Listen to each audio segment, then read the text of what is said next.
નડિયાદના શ્રી સંતરામ સમાધિસ્થાન શ્રી સંતરામ મંદિર ખાતે બ્રહ્મલીન અવધૂત શ્રી સંતરામ મહારાજના 195માં સમાધિ મહોત્સવ અંતર્ગત 2000 કિલો સાકર અને 500 કિલો કોપરાનો પ્રસાદ બનાવવામાં આવ્યો હતો.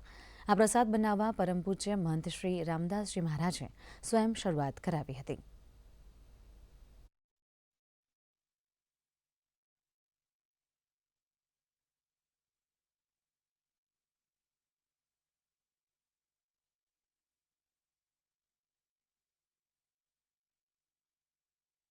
આ વર્ષે આપણા ઈષ્ટદેવ યોગીરાજ શ્રી સંતરામ મહારાજનો સમાધિ દિન 1 ફેબ્રુઆરી મહાસુદ પૂનમને દિવસે છે.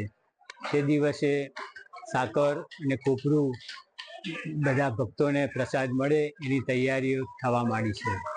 કોપરું 500 કિલો અને સાકર 1000 કિલો તૈયાર થઈ રહ્યું છે. અમે ઘણા વર્ષોથી શ્રી સંતરામ મંદિર નડિયાદ ખાતે Basudiwala public high school Chetak petrol pump ground દર ફેરી અમે શ્રી સંતરામ મંદિર મહારાજના સમાધિ મહોત્સવ માટે 195 આ વખતે 195 સમાધિ મહોત્સવ માટે આનંદ મેળાનો પ્રોગ્રામ કર્યો છે.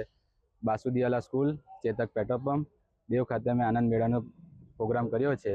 આના માટે બધી રાઇડ્સો છે, નાના મોટી જેતા ટોટો છે, નાવડી છે, બ્રેક ડાન્સ છે, જેન્ડવીલ છે, મોજનો કૂવો છે, નાના છોકરાઓ માટે બધી રાઇડ્સો છે. નાના બાળકો એન્જોય કરી શકે એના માટે બધી પ્રક્રિયા અમે કરી ચૂક્યા છે. એના માટે